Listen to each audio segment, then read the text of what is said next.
दोन घोडे असतात, एक काळा एक पांढरा. काळा जो असतो तो एकदम धष्टपुष्ट आणि सदृढ असतो, तब्येतीनं हेल्दी असतो. आणि जो पांढरा घोडा असतो, व्हाईट घोडा असतो, तो कृश असतो, बारीक, खराब झालेला, खंगलेला असतो. कारण त्या घोड्यांचा मालक फक्त काळ्या घोड्यालाच फोकस करत असतो, त्याच्याकडेच लक्ष केंद्रित करत असतो आणि त्यालाच खायला घालत असतो. आणि वाईट घोड्याकडे, पांढऱ्या घोड्याकडे पूर्णपणे दुर्लक्ष करत असतो किंवा कधीतरीच त्याला अधूनमधून त्याला पॅम्पर करत असतो, त्याच्याकडे लक्ष देत असतो किंवा त्याला खायला प्यायला घालत असतो. पण जास्तीत जास्त त्याचा फोकस फक्त काळ्या घोड्याकडे असतो. आता तुम्ही म्हणाल की हे मी काय सांगते, तर ही रिॲलिटी आहे. काळा घोडा म्हणजेच नकारात्मकता, निगेटिव्हिटी, आणि पांढरा घोडा, व्हाईट घोडा म्हणजेच पॉझिटिव्हिटी. आणि त्या घोड्यांचे मालक म्हणजेच आपण, म्हणजे आपल्या आतमध्येच निगेटिव्हिटी आणि पॉझिटिव्हिटी हे दोन्ही आहेत. आणि आपण त्याचे मालक आहोत, म्हणजे आपण कॉन्शियस राहून सजगपणे ज्या गोष्टीकडे लक्ष देतो, वारंवार लक्ष देतो, त्याच गोष्टीला आपण बळ देत असतो. जसं की आपण आपल्या माइंडमध्ये किंवा आपण सतत जर हा विचार करत असतो निगेटिव्हिटीचा, नकारात्मकतेचा, आपल्या लाईफमध्ये जे प्रॉब्लेम आहेत, ज्या गोष्टी आहेत, त्याचा सतत आपण जर विचार करत असू तर आपण त्याच्याकडे जास्त फोकस करतो. दिवसातला बराचसा काळ, वेळ आपण त्याच्यावरती घालत असतो. कोणाशी बोलताना, ऐकताना, त्या प्रकारचे मूवी किंवा त्या प्रकारचे न्यूज सगळ्या बघत असताना गोष्टी आपण जास्तीत जास्त नकारात्मक गोष्टींकडेच फोकस केंद्रित करत असतो. त्यालाच आपण खाद्य देत असतो, मानसिक आहार देत असतो. त्याच्यामुळे तो सदृढ होतो. म्हणजेच तुमच्या आयुष्यामध्ये जो काळा घोडा म्हणजेच नकारात्मकता आहे, त्याची वाढ व्हायला लागते. कारण हा निसर्गाचा नियम आहे. तुम्ही जिकडे फोकस कराल, जिकडे लक्ष द्याल, जिकडे लक्ष केंद्रित कराल, ती गोष्ट वाढते. आणि जर तुम्ही पॉझिटिव्हिटीकडे, आपल्या आयुष्यात ज्या चांगल्या घटना आहेत, चांगली गोष्टी आहेत, चांगली माणसं आहेत, त्याच्याकडे जर तुम्ही दुर्लक्ष करत असाल तर ऑटोमॅटिक त्या गोष्टी लेस होत जातात, म्हणजे कमी कमी कमी होत जातात. म्हणजे ह्याचाच अर्थ ते आपल्या हातामध्ये आहे की आपण कोणत्या गोष्टीकडे लक्ष केंद्रित केलं पाहिजे, कोणत्या गोष्टीविषयी ग्रॅटिट्यूडमध्ये राहिलं पाहिजे, कोणत्या गोष्टीला जास्त महत्त्व दिलं पाहिजे, हे आपल्या आतमध्ये आहे. कारण प्रत्येकाच्या आयुष्यामध्ये निगेटिव्हिटी, पॉझिटिव्हिटी, चांगलं वाईट सगळ्याच गोष्टी असतात. पण आपण जिकडे फोकस करू, ज्या भावनेने, ज्या इंटेन्शनने फोकस करू, त्याच गोष्टी ग्रोथ होत असतात आपल्या आयुष्यामध्ये. एक गोष्ट समजून घेणार आहोत अफर्मेशनविषयी. आपण आपल्या आयुष्यामध्ये जर आपण निगेटिव्हली जर बोलत असू की माझ्या लाईफमध्ये प्रॉब्लेम आहेत, पहिल्यापासूनच माझं आयुष्य असं आहे, आणि मोस्टली हे मी खेडेगावात बघितलेलं आहे.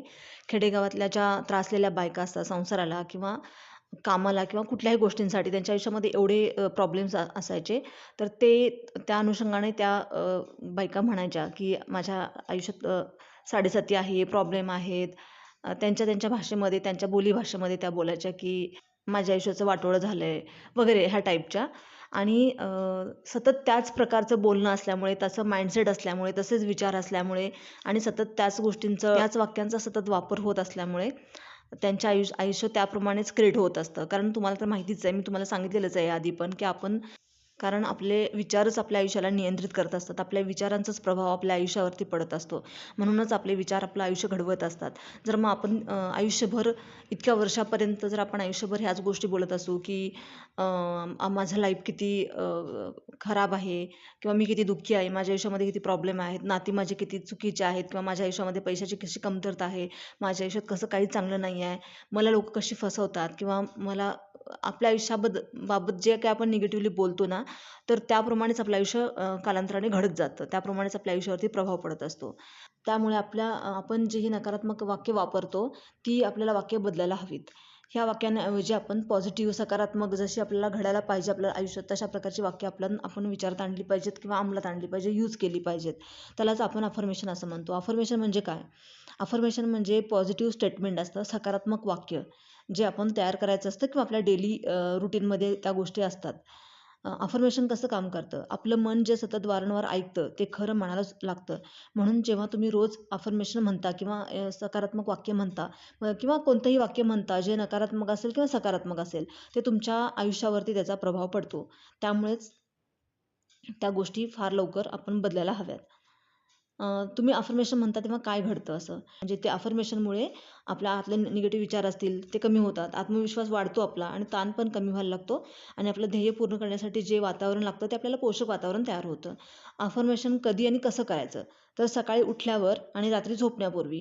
कारण तुम्हाला माहितीच आहे, मी यापूर्वीच्या व्हिडिओमध्ये सांगितलेलं आहे, कारण आपलं सबकॉन्शियस माइंड त्यावेळेस ॲक्टिव्ह असतं. त्याच्यासाठी रात्री झोपायच्या आधी आणि सकाळी उठल्यानंतर. दुसरी गोष्ट दुसरी पद्धत आहे आरशासमोर उभं राहून. आरशासमोर उभं राहून तुम्ही स्वतःच्या डोळ्यात डोळे घालून तुम्ही फील करत बोलायचं आहे जे तुम्हाला हवं आहे ते. तिसरी म्हणजे अफर्मेशन द्यायचं आहे. तिसरी पद्धत आहे डोळे बंद करून फील करायचं आणि बोलायचं. दिवसातून 10-10 मिनिटं तुम्ही हे 3 वेळा केला तरीही चालेल. म्हणजे आता बसून तुम्ही 10 मिनिटं केला, दुपारी 10 मिनिटं, रात्री 10 मिनिटं असं तुम्ही दिवसातून तिन्ही वेळा तुम्ही 10-10 मिनिटं जरी केलात तरी चालतं. त्याला फोकस अफर्मेशन म्हणतात. किंवा तुम्ही काम करता करता सतत म्हणू शकता. कुठे जाताय, येताय, घरातली कामं करताय, तर तुम्ही तेव्हाही हे अफर्मेशन करू शकता. ह्याच्यामध्ये तुम्हाला मी टिप्स देते. प्रेझेंट टेन्समध्ये बोलायचं आहे. कोणतंही वाक्य जेव्हा तयार करतो आपण, कोणतंही अफर्मेशन आपण तयार करतो किंवा वाक्य तयार करतो तेव्हा आपण प्रेझेंट टेन्समध्ये बोलायचं आहे. जणू ती गोष्ट आत्ता खरीच आहे किंवा घडलेली आहे किंवा ऑलरेडी ती घडलेली आहे गोष्ट, अशा पद्धतीने बोलायची आहे. आणि निगेटिव्ह शब्द अजिबात वापरायचे नाहीत किंवा नाही किंवा म्हणजे कोणतीही निगेटिव्ह शब्द त्याच्यामध्ये त्या वाक्यामध्ये वापरायचं नाही आहे. आणि हे सतत रिपीट करत राहायचं आहे. अफर्मेशनबद्दल थोडं समजून घेऊ. स्वतःबद्दल किंवा आयुष्याबद्दल सकारात्मक वाक्य सतत मनात किंवा मोठ्यानं म्हणायची. त्यामुळे तुमचा विचार करण्याचा पॅटर्न बदलतो आणि हळूहळू तुमचं माइंडसेट पण बदलतं आणि आपण सकारात्मक बनतो त्या गोष्टींमुळे. अफर्मेशन ही संकल्पना किंवा शोध हा आत्ताचा नाही. खरं तर ही खूप जुनी गोष्ट आहे आणि जुनी संकल्पना आहे आणि अनेक लोकांनी वेगवेगळ्या काळात ती विकसित केलेली आहे. अफर्मेशनची सुरुवात प्राचीन काळातून झालेली आहे. आपल्या भारतामध्ये तेव्हा मंत्र, जप या गोष्टी असायच्या. ते मंत्र म्हणजेच रिपिटेशन असायचं, की कोणत्याही मंत्राचा जप आपले पूर्वज जे करायचे ते मंत्र किंवा तो जप म्हणजेच अफर्मेशन आहे. बौद्ध आणि योग पद्धतीमध्ये सकारात्मक वाक्याची पुनरावृत्ती करून त्याचा मनावर परिणाम केला जायचा त्या काळी. आधुनिक काळामध्ये इमेई क्यो यांनी आपल्या याच्यात बदल केला. ते फ्रान्समधले मानसशास्त्रज्ञ होते आणि फार्मासिस्ट होते. ते ॲटो सजेशन म्हणजेच स्वतःला सूचना देणे या संकल्पनेचं ते जनक म्हणजे निर्माता मानले जातात. त्यांचा मुख्य शोध हाच होता. ते म्हणतात की आपण स्वतःला जे वारंवार सांगतो ते आपल्या मनावर, पर्यायाने शरीरावर आणि आयुष्यावरही परिणामकारक असतं. म्हणजेच तुम्ही स्वतःविषयी किंवा परिस्थितीविषयी पॉझिटिव्ह बोलाल तर जीवनात पॉझिटिव्ह बदल होतील आणि जर तुम्ही निगेटिव्ह बोलाल तर निगेटिव्ह परिणाम होतील. त्यांचं स्वतःचं एक जगप्रसिद्ध अफर्मेशन आहे. त्यामुळे लाखो लोकांचं आयुष्य बदल झालेलं आहे. Every day and every way I am getting better and better. म्हणजेच प्रत्येक दिवशी, प्रत्येक बाबतीत मी अधिकाधिक प्रगत होत आहे. हे वाक्य लोकांनी रोज रात्री झोपताना जर तुम्ही 15 ते 20 वेळा म्हणत झोपी जाल तर तुमच्या आयुष्यामध्ये बदल व्हायला सुरुवात होते. आणि हे वाक्यच अशा प्रकारे बनवलेलं आहे की याच्यामध्ये आपल्या जीवनाचा संपूर्ण एरिया कव्हर होतो, पूर्ण होतो. म्हणजेच प्रत्येक दिवशी, प्रत्येक बाबतीत मी अधिकाधिक प्रगत होत आहे. याचाच अर्थ काय? प्रत्येक दिवसाला, प्रत्येक बाबतीमध्ये, प्रत्येक बाबत म्हणजे सगळंच आलं त्याच्यामध्ये. पैसा आला, जॉब आला, तुमची हेल्थ आली, तुमचं रिलेशन आलं असेल किंवा आपलं जगण्यामध्ये ज्या ज्या गोष्टी आहेत त्या सगळ्याच गोष्टी याच्यामध्ये कव्हर होतात. यामध्ये सर्व गोष्टी येतात. त्यांच्या मते आपल्या मनाचे 2 भाग असतात, कॉन्शियस आणि सबकॉन्शियस. सबकॉन्शियस माइंड फार शक्तिशाली असतं. ते कल्पना आणि रिपिटेशन स्वीकारतं.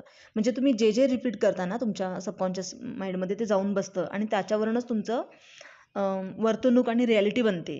म्हणजे तुमचं बिहेव कसं असेल ना हे त्याच्यावरूनच आणि तुमची रिॲलिटी म्हणजे जे तुम्हाला हवी आहे ती रिॲलिटी. त्यांनी औषधापेक्षा मनाच्या शक्तीला महत्त्व दिलं. त्यांनी आपल्या रुग्णांना सकारात्मक थॉट देऊन उपचार करण्याचा प्रयत्न केला. म्हणजे डॉक्टर फक्त औषधोपचारच करत नाही आहेत, तर त्यांना रुग्णांना आपल्या रुग्णांना सकारात्मक थॉट देऊन उपचार करण्याची पद्धतसुद्धा विकसित झाली त्याच्यानंतर. त्यांच्या या पद्धतीला क्युझियम म्हणतात. म्हणजेच आपले विचार आपलं आयुष्य घडवत असतात. हे एवढं तुम्ही लक्षात घेतलं पाहिजेच. कारण खरंच ही फार महत्त्वाची गोष्ट आहे. आपण प्रत्येक क्षणी, प्रत्येक क्षणाला जो आपण विचार करतो त्याच्यानुसारच आपलं येणारं आयुष्य घडत असतं. त्यामुळे तुम्ही तुमचे विचारपूर्वक विचार करा आणि विचारपूर्वक त्या गोष्टीचा वापर करा. आपल्या गोलनुसार आपण सकारात्मक वाक्य तयार करायचं. ते रोज कोणत्याही प्रकारे 21 दिवस कंटिन्यू करायचं. कोणत्याही प्रकारे म्हणजे सकाळी उठल्यावर व रात्री झोपताना किंवा आरशात स्वतःला डोळ्यात पाहून रोज 10-10 मिनिटं 3 वेळा एका जागी शांत बसून ध्यान केंद्रित करून पण तुम्ही करू शकता.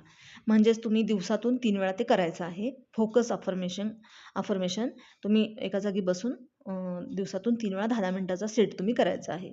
एका जागी शांत बसून हे ध्यान केंद्रित करून तुम्ही करायचं आहे किंवा यांत्रिकपणे म्हणजे रोबोटिक दिवसभरात सतत हे वाक्य तुम्ही बोलत राहायचं आहे. यातील कोणतीही पद्धत तुम्ही वापरू शकता. हे तुमच्यावरती अवलंबून आहे की तुम्हाला यांतली कुठली सूट होते किंवा कुठल्या गोष्टीने तुम्हाला आनंद मिळतो, तुम्हाला कुठलं चांगलं वाटतं त्याच्यानुसार तुम्ही हे ठरवू शकता.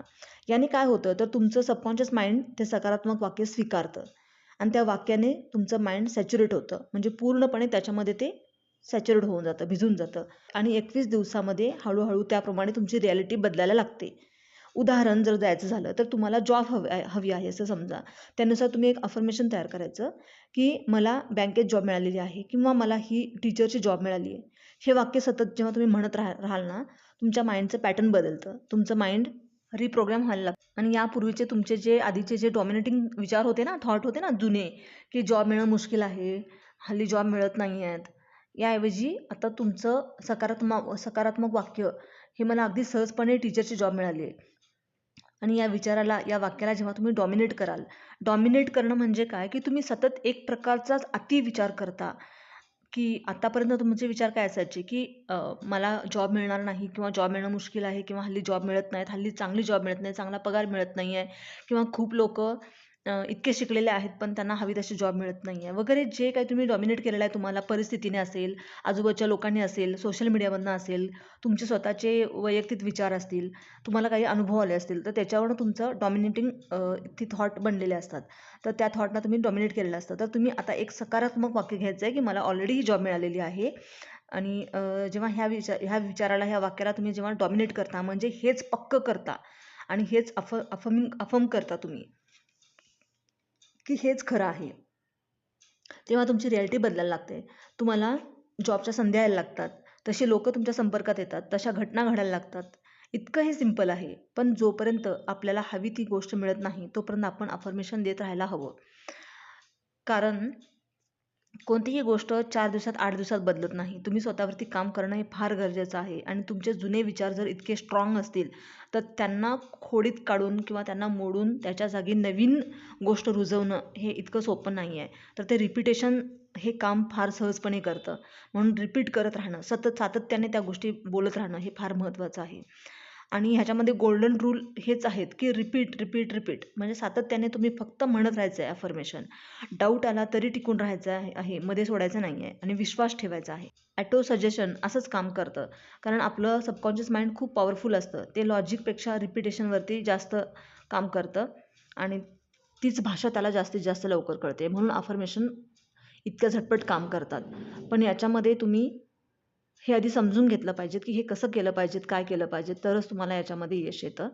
आणि तुम्हाला तुमच्या कोणत्याही एरियामध्ये हवी ती अफर्मेशन तुम्ही बनवू शकता स्वतः किंवा तुम्हाला जर गरज असेल तर मीही बनवून देईन, समजत नसेल तर. पण तुम्ही हे अफर्मेशनच्या ज्या मी पद्धती सांगितलेल्या आहेत त्या तुम्ही सातत्याने जर तुम्ही केलात तर तुम्हाला लवकरच यश येईल ह्या प्रत्येक गोष्टींमध्ये. आणि आजचा व्हिडिओ तुम्हाला कसा वाटला, आवडला असेल तर लाईक करा, सबस्क्राईब करा आणि कोणाला तरी गरजू लोकांना हा व्हिडिओ पाठवा, त्यांच्यामुळे त्यांच्या आयुष्यात थोडा तरी बदल होईल. तर थँक्यू, आभारी आहे.